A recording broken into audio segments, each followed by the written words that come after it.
Hello everybody, my name is Happy and I'd like to welcome you all to my History Reaction channel. Today we'll be taking a look at part 2 of Oversimplified, the Civil War.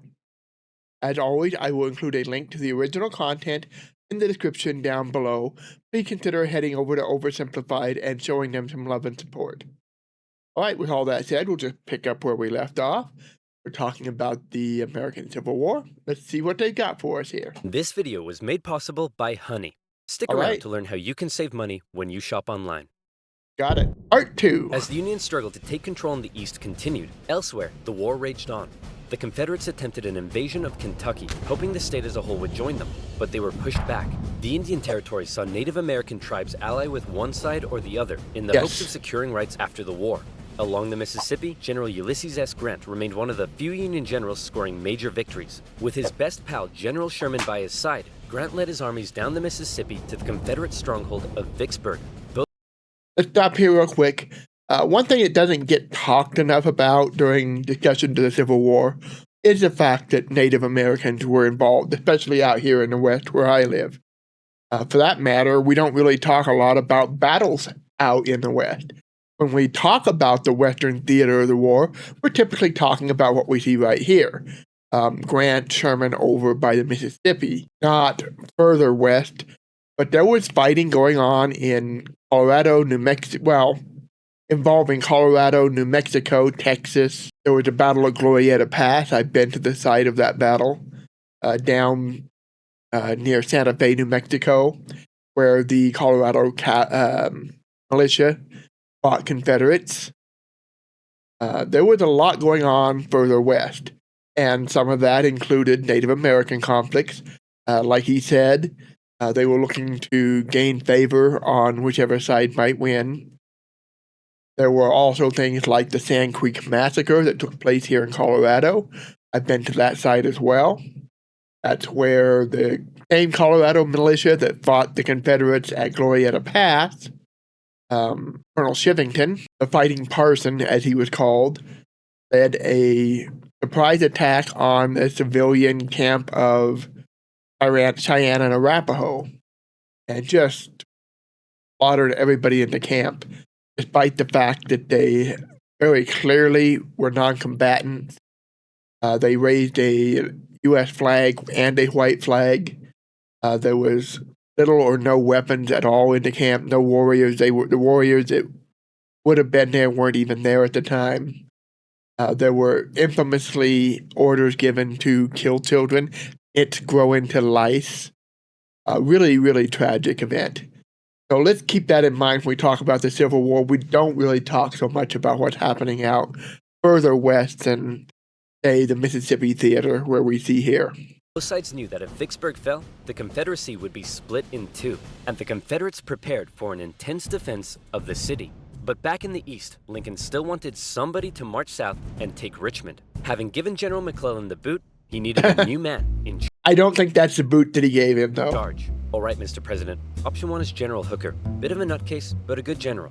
Right. Option 2, his qualifications are his name is Burnside, and he has freaking dope-ass sideburns. Yes. Say no more. So General Burnside was put in charge of the Army of the Potomac and sent south. Lincoln hoped he finally had a general who could succeed. Burnside met General Lee at the city of Fredericksburg, where he intended to rapidly cross the river and take the city. But the Union War Department was too slow in delivering the pontoon bridges, and the two sides were forced to camp across from each other, close enough to speak. Hey, Yankee, ready to get your butt kicked? Yeah, right, rebel. God is on our side. No way, God's on our side. Isn't that a common thing in wars? God is on everybody's side. I think in most wars he's on nobody's side unless he ordered it himself. I think you're really stretching things to assume he's on your side. Oh, you think so? Well, why don't we ask him? Hey, God, whose side are you on? Yeah, exactly. Dude, uncool. With over 100,000 men, the Union Army finally launched their massive attack on the 11th of December. But by now, the Confederates had amassed their forces. During the battle, wave after wave of brave Union men marched headlong into a brutal Confederate onslaught. Even the Confederates couldn't believe what they were seeing, and in one moment of camaraderie, a Confederate sergeant, unable to take it, reportedly came out into the field to tend to the Union wounded. Yeah, that was Richard Kirkson was the name of that man. That actually did happen. Seeing this, the Union troops held their fire. Still, Burnside and his forces were soundly defeated at Fredericksburg and forced to retreat. Lincoln's popularity and Northern morale continued to plummet, especially as the winter heading into 1863 was bad. The winter camps were rife with disease. The food was less than appealing. On both sides, men began to leave. Hey, where do you think you're going? I'm deserting. What? Don't you love your country?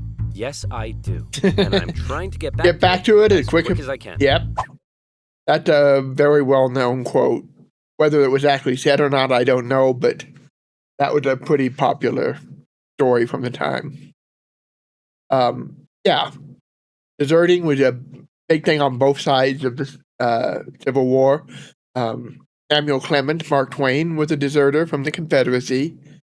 He fled west to mine silver in Nevada, Carson City. I think it was Carson City. And he was terrible at it. His claim was jumped by rivals. He ended up writing for the local newspaper, and that's where he got his start as an author. Lincoln, ever the kind and caring man he was, spent much of his time pardoning deserters' death sentences. Oh my, here's a 17-year-old boy sentenced to be hanged. Well, I'd better suspend his sentence. Or he'll be suspended tomorrow. What? To try to keep the numbers up, both sides had introduced conscription. There was controversy in the North, however, since rich men could simply pay to have someone else fight on their behalf. Yep. Riots broke out in New York City. Rich man's war, poor man's fight. Yeah, I wouldn't like that either if people with more money could just buy their way out of the fight. You're going to have a draft. Everybody should be equally included, period. No exceptions. Well, other than essential workers. With enraged mobs, furious at the idea of going to fight for slaves, an idea that many of them simply did not support. However, after so much pressure, the Union had finally begun allowing black men to enlist. So let's talk about the riots resulting from the conscription. Specifically, we had the New York draft riot, probably the most famous example. There were riots going on all over the country, on both sides again, but the New York City draft riot was really probably the worst, unquestionably worst, at least as far as I know.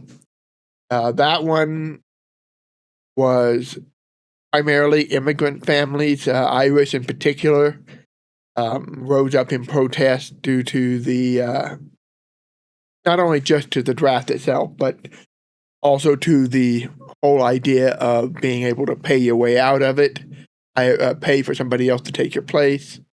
That upset them, and a lot of these immigrants and poor natives as well, poor citizens, let me put it that way, were concerned that if we emancipate the slaves, they're going to take our jobs. What are we going to do? They were already struggling. The job market wasn't great. Wages were low. If you're going to double the size of the labor pool, wages are going to drop if there's even jobs available at all. So there was a lot of concern, and those draft riots often had a racial undercurrent, or in some cases were blatantly racial-oriented. The New York draft riot being, again, a good example of that. They burned down an orphanage. They lynched several people. It really got bloody. They had to send in troops to put it down. And these men, knowing what they were fighting for, signed up. By the end of the war, nearly 200,000 troops, 10% of the Union Army, would be black. The valor and bravery they showed throughout, silencing critics. Okay, well that last guy was useless. Let's try this Hooker fellow. General Joseph Hooker was put in charge of the Army of the Potomac, and once again, Lincoln ordered him to move south and take Richmond.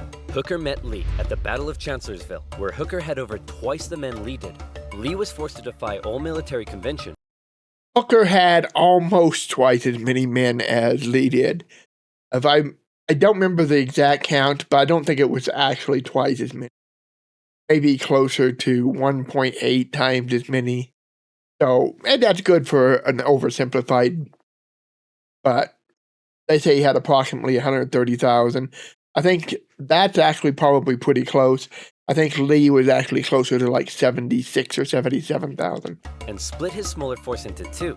Lee had absolutely no chance of winning, and Lee won. It was his masterpiece. Lee did suffer one significant loss during the battle, though. As his right-hand man, Stonewall Jackson, was riding back to the Confederate lines at night, the nervous Confederate troops, unable to recognize him, opened fire. Yep. I've said this in several other videos. Friendly fire is a huge component of most wars historically. As far as I know to this day, I'm sure still to this day, there's far more friendly fire deaths than we're probably ever going to be aware of. Because a lot of them get covered up. Sometimes it's hard to separate them. But they're common. They happen quite a bit. You boys done goofed up. Jackson died 8 days later. As for Lincoln, he couldn't believe it. It was yet another loss, and Northern support continued to waver. While the Union kept on struggling in the East, out West, unconditional surrender Grant was making moves as always. In an attempt to take Vicksburg on the Mississippi, he made a series of risky and bold movements. He sent a cavalry raid and feigned Sherman north to confuse the enemy. Then, aided by a fleet of ironclads on the river, he raced his army south to cross the Mississippi. Aware that the terrain to the north was restrictive, instead, he strategically moved northeast, hitting Vicksburg's supply line and defending his rear from Confederate armies in Jackson. Once he reached Vicksburg, the Confederate defense became hardened, and Grant was forced to settle in for a month-long siege, during which time he got rather bored. Despite not taking the city, Lincoln loved it and encouraged Grant to hold firm. It would only be a matter of time before the Mississippi was in Union hands. Around this time, the people in the west of Virginia, who had remained loyal to the Union throughout, finally broke away to form their own state. They could have named it anything in the world, but the creative minds at the time came up with the ingenious West Virginia. Back in Washington, I like it. Lincoln once again wanted a new general to take command. Oh my goodness, why do all these 19th century generals look so bust? Look, we got Sleepy Eyes Joe here. That's Princess Leia with a mustache. P.T. from the doctor. Fine, why don't we give Snapping Turtle McGee here a shot? So General Snapping Turtle McGee was put in charge of the Army of the Potomac, and it was a crucial time for the Union, because once again, the Confederates decided to go on the attack. So far, they had done exceedingly well militarily, but as the war kept going, the Confederate economy was crumbling. Riots broke out in the streets of Richmond as the price of bread skyrocketed. Supplies were dwindling. Jefferson Davis wanted to send men west to rescue Vicksburg. The Confederate dollar was totally devalued by this point. And the price of bread was skyrocketing. The economy was collapsing. That region had relied on cash crops to the exclusion of a lot else. They didn't have a lot of industry. They didn't even have a lot of really good subsistence farming type products. I keep saying subsistence farming, but what I mean is typical agricultural product for consumption for food and so on. The primary thrust of the South had been cash crop. That's where the money is. Well, that's great until you get cut off from your market by Union blockades, and you're kind of in a pickle. But General Lee knew the longer the war lasted, the worse their chances got, and he still hoped if he could just threaten D.C., the already demoralized North would surrender. So in June 1860... Not a bad theory, but not very realistic either. That's a hard push. Yeah, D.C. is very close, but they're expecting that. They're ready for that. With the momentum behind him, General Lee once again entered the North, fighting his way through Maryland and into Pennsylvania. General Meade set out to meet him for what would be the most significant battle of the entire war. If the Confederates won, D.C. could fall. If the Union won, it would be a turning point, as the Confederates would run out of steam, and the small town that was to get caught up in the crossfire of the largest battle in American history was Gettysburg, Pennsylvania. On June 1st, units from each army encountered one another and skirmished through the town itself. The townspeople were forced to take refuge, except for one man who reportedly ran outside for a the Gettysburg bad dress. That's bad pun. Strange reason. Joseph, what are you doing? I'm not gonna let them take my beans. How many times do I have to tell you they're not here for your beans? By the second day, over 100,000 men stretched for miles across the battlefield. Lee took the initiative. Confederates were there for shoes. deciding to hit the enemy's flanks, and he came very close to breaking through the Union's disorganized left. But Union Colonel Joshua Chamberlain ordered a desperate bayonet charge, smashing into the Confederates and forcing them back. The Union forces held across the line. On the final day, Lee believed the Union Army had fortified its flanks, so he decided to finish them off with one massive central assault. The Confederates rushed at the Union lines during General Pickett's charge, and this time, it was the Union's turn to unleash hell. Lee had correctly guessed Lee's strategy, and the Confederates were decimated, forced to turn and flee. A devastated General Lee called out to his fleeing and wounded men, telling them it was his fault. And after holding for a counterattack that never came, he ordered a retreat back into Virginia. The North had just managed to score a massive victory, and one they desperately needed. And if that wasn't enough, in the West, after a month-long siege, Vicksburg finally fell. The North now held the Mississippi. And better yet, it was the 4th of July. With control of the Mississippi, Union forces moved into Arkansas and Tennessee. Tennessee in particular saw heavy fighting, with Union General Rosecrans masterfully pushing Braxton Bragg's Army of the Tennessee out of Tennessee. He suffered a major setback, however, at the bloody Battle of Chickamauga, and ended up under a Confederate siege at Chattanooga. At one point during the siege, a temporary truce was declared so that wounded men could be recovered. And often in the Civil War, during these small truces, men from both sides would meet in the middle to trade things like tobacco, coffee, and maybe even honey. Okay. Do you like honey? Me too. We're skipping the ad. Oh yeah. Vicksburg, 4th of July, and the Siege of Chattanooga. Thankfully, General Grant, now in charge of all Western Union armies, showed up and karate-kicked Bragg right back into Georgia. Like this. With Sherman and Hooker... I don't think that's exactly how he did that, but I like this version better. Grant took on Confederate positions in the mountains around the city, including the famous battle above the clouds and Mission Ridge. Yeah, that's Lookout Mountain, the battle above the clouds. I've been to Lookout Mountain and that area. I've visited some of the sites there. It's pretty interesting stuff. Grant continued to be Lincoln's #1 guy. With these victories, Lincoln hoped the war was finally turning. Back in Gettysburg, the entire town had been turned into a hospital to care for the scores of wounded men. Throughout the war, on both sides, women such as Clara Barton rose to the occasion, doing crucial work on the home front and volunteering as nurses. For those who had given their lives, a new national cemetery was to be established at Gettysburg, and Abraham Lincoln traveled out to attend the opening ceremony. At the event, the main speaker spoke for 2 hours. Then, Abraham Lincoln was called forward to give some brief, appropriate remarks. In just 2 minutes, he masterfully and poignantly iterated America's national purpose and the need to continue the fight. The Gettysburg Address would become one of the most famous speeches in American history. While Absolutely, it is a great speech. The North still couldn't find a decisive victory in the East, and that was bad news for Lincoln because his presidency was now in its 4th year. In 1864, there was an election coming. The Confederates knew this too, and with little hope left of being able to threaten the North militarily, they believed their last shot at victory may be... Okay, that's the previous calendar with Washington made sense. This one, not so much. In the election. I think this one might be slightly anachronistic. Since Lincoln, emancipation, and the war itself weren't exactly popular. People in the North were sick of war and wanted to put it behind them. Robert E. Lee hoped that if he could just hold out and continue to inflict more defeats, the people of the North would vote Lincoln out and replace him with a Southern sympathizer who may be willing to negotiate. Lincoln knew now he desperately needed a victory. Now, I know what you're thinking. But oversimplified. If Lincoln loves General Grant so much, then why doesn't he put him in charge of the campaign in the East? Well, guess what, loyal subscriber? You've hit the nail on the head. You're bold, Grant. I'll grant you that. I'm promoting you to General-in-Chief, and I ain't taking you for granted. Now I want you to go defeat Lee. Grant me my wish. Please stop. So Grant was put in charge, and he came up with a new plan. He wanted to press the Confederates on all fronts, with General Banks to capture Mobile, Alabama, General Sherman moving south to Atlanta, and Grant joining the Army of the Potomac as they advanced through Virginia. It makes sense. Grant, the Union had superior numbers. One way to take advantage of that is throw them all at one target, but that makes it easier for the Confederacy to consolidate its forces as well.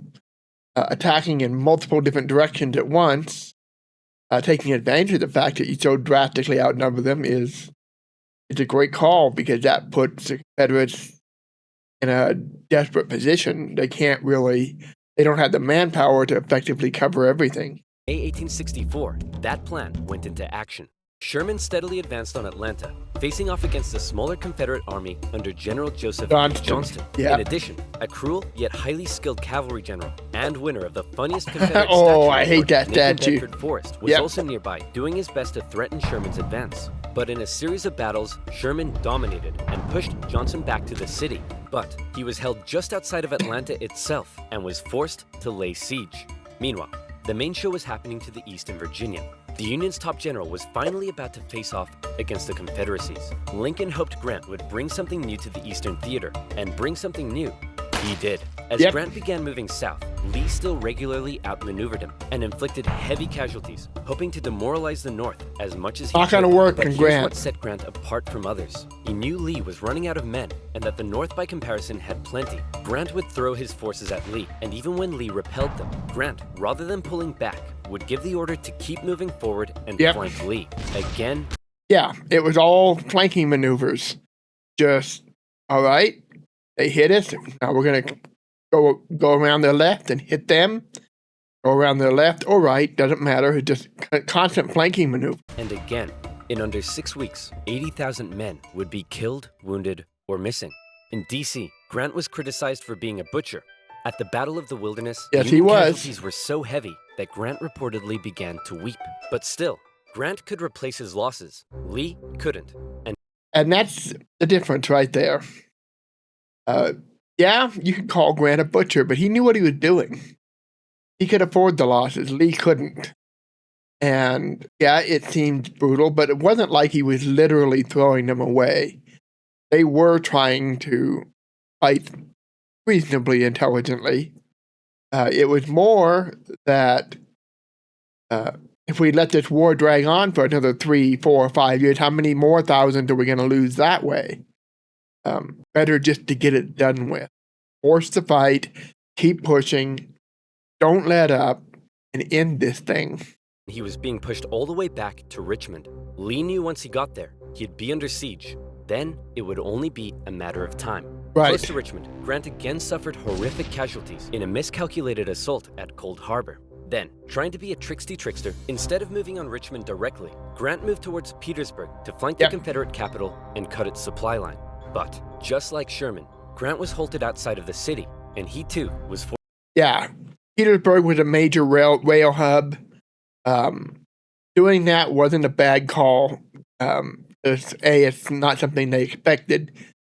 With him getting that close to Richmond, they would have expected him to push there. But getting here, cutting this off, forcing Lee to react instead of take the initiative, it's a good call. But yeah, he's going to get holed up at Petersburg. Let's let him continue before I get carried away Forced here. to settle in for a siege.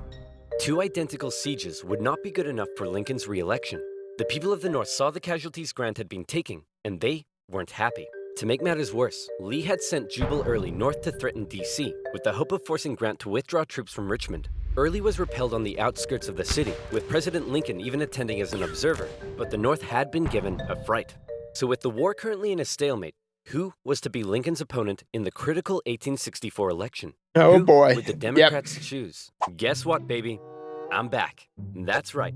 General George B. McClellan would run for president against Abraham Lincoln. My fellow countrymen, if you elect me, I, the great General George McClellan, will fearlessly and valiantly win the war.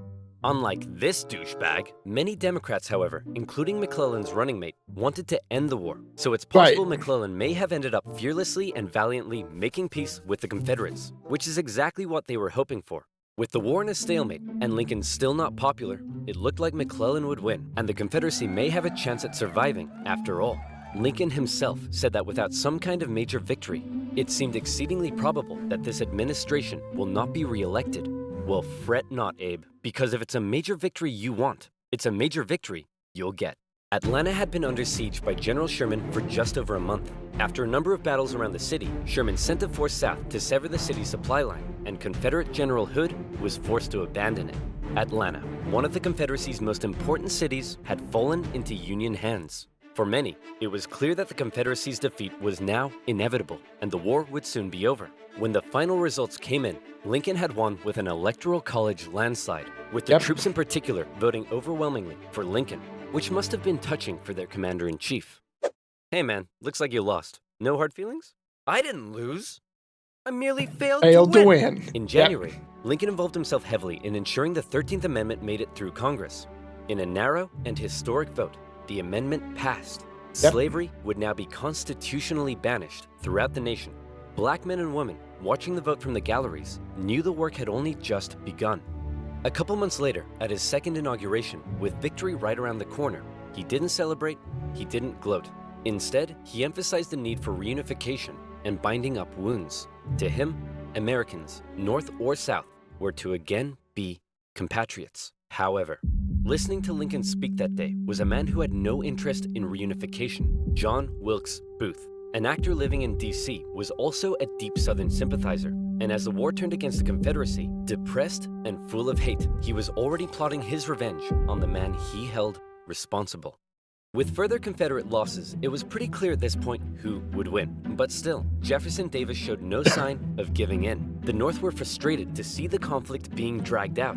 Why waste more lives? In Atlanta, General Sherman believed he had the key to forcing the Confederacy's hand. He had an unusually modern concept that an army could only survive with the support of the people. Strike at the people, and the army collapses. Sherman decided to do something unprecedented. He would remove his 62,000 men from their supply line and march through the heartland of the Confederacy, where they would live off the land. There, they would wreak havoc. As they marched, they tore up railroads, burned farms, and Sherman bow ties. Destroyed communication lines. They also liberated thousands of slaves. The damage done was estimated at $1.4 billion. The tactics were cruel, but to Sherman, it was better than losing yet more men in battle. In December, he reached Savannah, Georgia, but he wasn't done yet.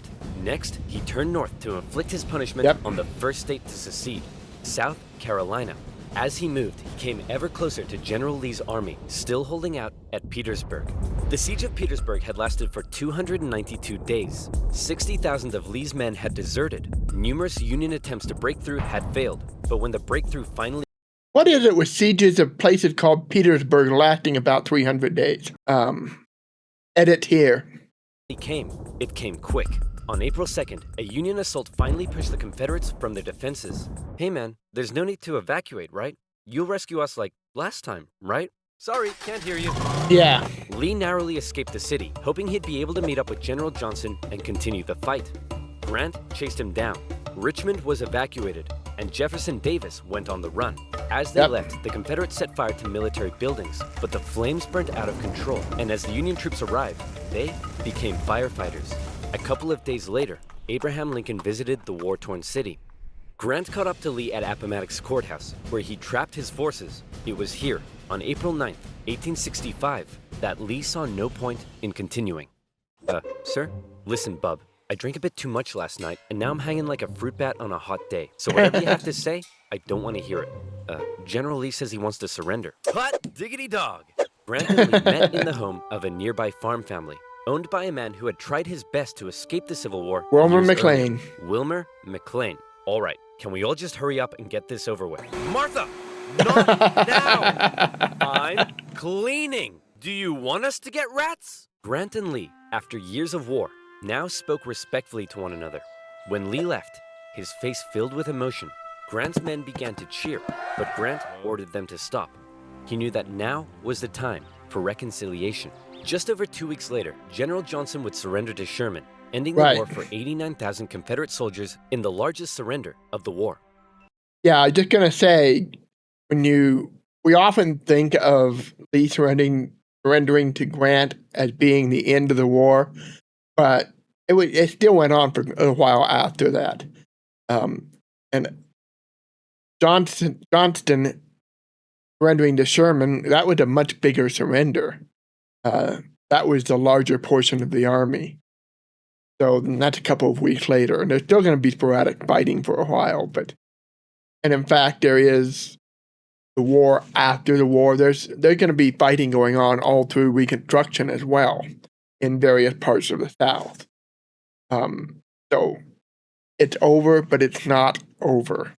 Not every Confederate state had surrendered, but the war was as good as over. Across the North, church bells rang out and celebrations erupted. In Washington, Lincoln gave a speech from the White House to a jubilant crowd, in which, among various things, he expressed his support for black voting rights. Lincoln had seen the nation through its deepest crisis. The presidency had visibly aged him. He had lost over 20 pounds. He said sometimes, "I think I am the tiredest man on earth." I'm not sure tiredest is a word, but geez, the man's exhausted. Cut him some slack. On a carriage ride with Mary, Lincoln clearly was looking forward to being a president in a time of peace. He was apparently very cheerful, surprising his wife, and he told her that between the war and the loss of their son, they'd both been very miserable. Now, it was time to be happy. On the evening of April 14th, Lincoln attended a play with his wife and some friends at Ford's Theater. It was a comedy, and the president appeared to be enjoying it very much. In a nearby bar, John Wilkes Booth swallowed 2 glasses of brandy. He slipped quietly into the president's booth and awaited for the audience's laughter to rise. Yeah, they were watching a comedy play. It was, what was it, Our American Cousin, I believe was the name of it. Something like that anyway. And being an actor who was working in this theater, Booth knew when people were going to be laughing. He knew when the popular funny moments were. So he patiently waited and timed his attack for a period of intense laughter. The president was shot in the back of the head. Booth fled the city. Soldiers carried Lincoln to a boarding house across the street. There, doctors declared there was nothing they could do. Surrounded by his heartbroken wife, son, and members of cabinet, at 7:22 the next morning, President Lincoln passed away. Never before had a president been murdered. A shocked nation mourned as a 12-day funeral procession carried Lincoln back to his home in Springfield, Illinois. On April 26th, Union cavalry found John Wilkes Booth in a barn in Virginia, where he was shot. Not long after, Confederate President Jefferson Davis was also tracked down and arrested. Imprisoned for 2 years, he was eventually released. The North didn't want to put him on trial for fear the jury may rule that Southern secession had in fact been legal. Yeah, that was a concern. That's one of the reasons why they didn't prosecute a lot of the leaders of the Confederacy. They didn't want to risk the Supreme Court, the court case getting appealed up to the Supreme Court and having the Supreme Court rule that secession had been legal, because that would really screw everything up. So yeah. To ensure reconciliation, other Confederate generals and politicians were allowed to re-enter life in the now restored Union. Scattered fighting continued into May, when the last Confederate forces in Texas disintegrated. The southern states came under Northern military occupation to prevent any further rebellion, and a very difficult era of Reconstruction began. Over 3 million Americans had fought, brother against brother. The Civil War remains the bloodiest conflict in U.S. history. Look at the casualties here. So 290,000 in the Confederacy, 365,000 in the Union, but of the total 750,000 killed, 2/3 died from disease. That's not unusual, especially the further back you go. Disease is often the biggest killer in war. Again, the further back you go, the more true that tends to be.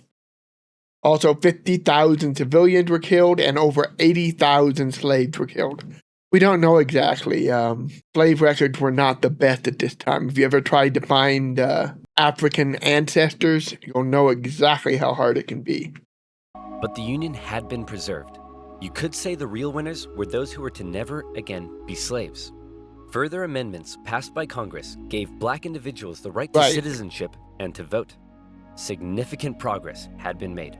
However, entering into the 20th century, it was clear the fight for equality would continue. In modern America, the man who fought to preserve the nation and never gave up in the darkest of times stands as a symbol of honesty, empathy, humility, perseverance, and courage.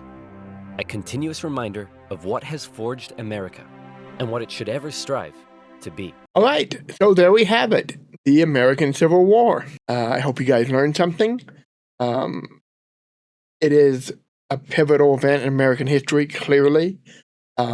At some point in the future, I really want to take a deeper dive into Reconstruction period. I think that is a part of American history that's, in some ways, I think just as important as the Civil War, but often gets completely ignored or at the very best glossed over. There's so much that happens during Reconstruction that totally changes the trajectory of U.S. history. You've got the lost cause mythology emerging during that period. You've got groups like the KKK emerging. You have beginnings of Jim Crow laws. You have, I mentioned it earlier, the war after the war. You've got major fights breaking out throughout the South, as well as lynchings and other activities of that nature, a lot of which just never really get discussed. When I was in school, we pretty much skipped from the end of the Civil War. We just skipped right up to World War I. They mentioned Reconstruction, but really all they said to us was there were people called carpetbaggers and there were people called scallywags. And that's really all they mentioned about it. They just kind of breezed right through it. But so much changes and so much of our history in the 20th century, especially the first 70 years of the 20th century, emerges from Reconstruction. It's a period of American history that I think we like to avoid talking about because it's kind of a painful period of history without the energy and excitement of the battles of the Civil War. It's much more, how do I want to put this? It's every bit as big a stain on our history as the Civil War itself and the causes that were being fought over. Because we can say we won the Civil War in the sense that we passed the 13th, 14th, and 15th Amendments. We freed the slaves. We gave them citizenship. We gave the male slaves the right to vote. We really should have taken advantage of that to give everybody the right to vote, but that's a different topic. But then we immediately turned around and worked very hard to find loopholes in the laws and ways to basically keep the old status quo. And just don't talk about it enough, and I really think we So expect at some point we're going to take a deep dive into Reconstruction because there's a lot going on in Reconstruction that I just don't think people talk about enough. I don't think enough people are aware of. So with that said, I'll see you all next time. Bye-bye.